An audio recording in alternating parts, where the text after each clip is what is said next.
All right, the Trump transition team may already be gearing up for a takeover, but President Biden has plans of his own for these last few weeks. Let's bring in CBS News Chief White House correspondent Nancy Cordes, who's joining me now to talk about that. So, Nancy, as you know, the White House is making the case for things like aid to Ukraine. They want that aid to continue flowing beyond the end of Biden's term. But we do know that one of the individuals he's considering to be Secretary of State has been very vocal about not supplying Ukraine with that aid. So how does the president feel that he's going to be able to navigate these next couple of months? Right. You're referring to Senator Hagerty, who was actually on Face the Nation yesterday, Vlad, and said that he has never supported any aid to Ukraine. He said it multiple times. And so that gives you a flavor of the people that Trump is elevating. And so that is something that the Biden administration is, of course, very concerned about because they feel very differently. In fact, Jake Sullivan, the national security advisor, who also was on Face the Nation yesterday, said that Wednesday, when the president-elect comes here to the White House to meet with President Biden, that President Biden is going to make the case for continuing to provide aid to Ukraine. They realize that it's very unlikely that Trump is going to continue the policies of this administration when it comes particularly to foreign policy, but they're going to make their best case on Wednesday. Except, Nancy, correct me if I'm wrong, perhaps Ukraine won't need that aid because didn't the president-elect on the campaign trail say that he would be able to end the war in Ukraine in like 24 hours?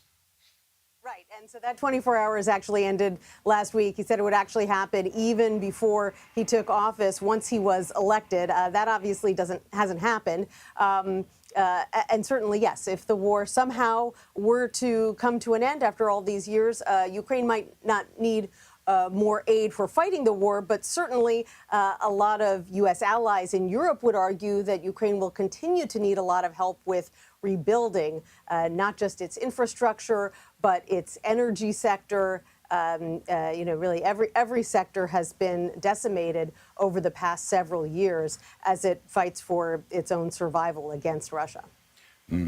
Nancy, I know the president is traveling later this week, but he has scheduled that invitation to President-elect Trump, which is going to happen on Wednesday. What more can you tell us about that? Well, that'll be an unusual meeting, to say the least. This is something that is customary. President Obama did the same thing when President-elect Trump was elected back in 2016. Obviously, they don't see eye to eye on much.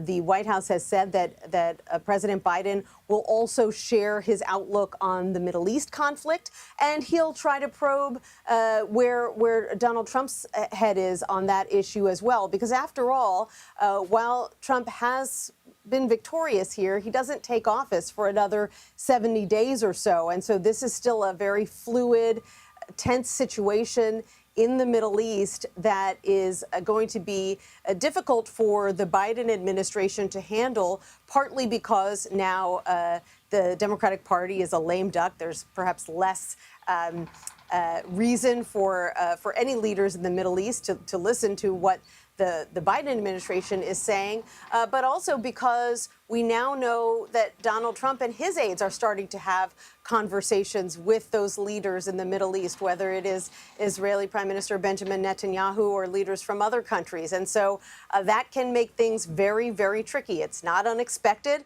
It's not unusual, but all the more reason that the White House would like to, if not get on the same page with the incoming Trump administration, because that's unlikely to happen, at least have sort of a frank discussion about how they can handle the situation over the next 70 days.